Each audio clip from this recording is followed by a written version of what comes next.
Alright, this is my okra that I got out of the garden, and I have a video on how we froze that. So what I'm doing now, my pan is probably too hot. Let me let it cool down just a little bit. This has cornmeal already on it, so you don't need to bread it or anything.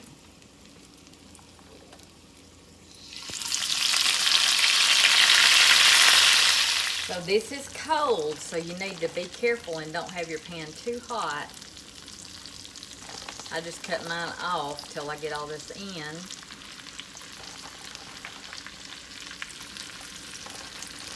That's the thing about iron skillets, they keep cooking, so you don't even have to have the eye on once your pan's hot. So see, all this was breaded right out of the freezer. I probably set this out maybe 30 minutes, maybe.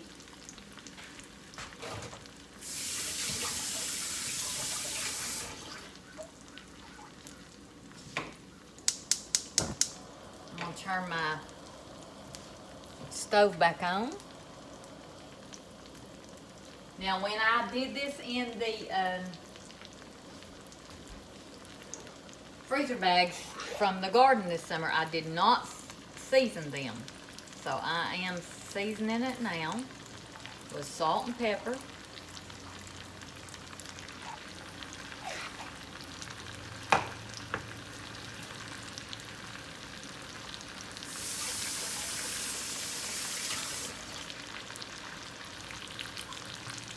All we're gonna do is let this fry up a little bit till it's a little bit brown. I've got my oven preheated at 450. Now as you can see, I've got salmon patties already cooked, and I just did a video on that. You can look up that on our Forever Farm YouTube. I've got corn out of the garden that's was frozen, that's cooking now. And you can see that this okra is turning brown. Oh my goodness, it's going to be so good. Remember, in the video where we got it fresh out of the garden, we went ahead and we put the cornmeal on it. You can go look that up too. It's fresh, frying okra. And I've had many questions on how to fry it after you freeze it. So, I'm showing you this. Now, when I get this brown on both sides, what I'll do is I'll finish this off in the oven that's preheated at 450. I don't know if y'all realize it or not, but I love to cook. I actually say all the time that's why Sweet Hunter married me. I'm pretty sure, because I cooked like his granny. And I was a young little thing. But I actually learned from her. So you can see how this is turning. I did not put much oil in here at all, just enough to cover the pan, and you can tell if it needs more oil.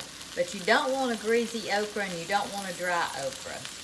So we're just about to the point of putting this in the oven. My oven should be just about preheated, and that's about how long I cooked this okra on top of the stove. Now Minnie asked me, why do I put it in the oven to finish it off and how long? Well,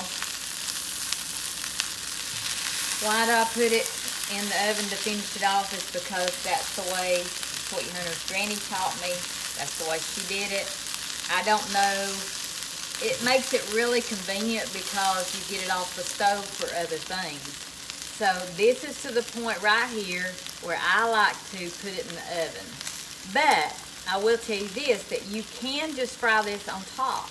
You've already got your cornmeal, we seasoned it, and this iron skillet's seasoned enough to where it's not, it had a little oil in it, but not too much. We'll talk about seasoning an iron skillet too one day soon. I've also got a video on these biscuits that are sitting right here. If I didn't tell you, those are called angel biscuits. And you can look that up on my YouTube channel too. They are heavenly. And that's the truth. I have several biscuit recipes on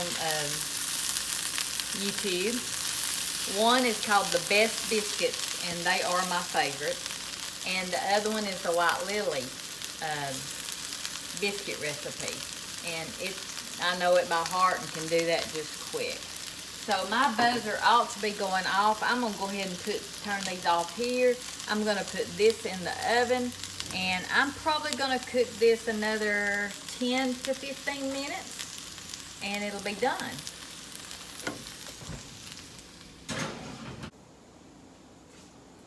I wish y'all could smell this okra. Oh my goodness, it's so, it's just, I can't wait. Can't wait. This is frying okra out of my garden that was already froze.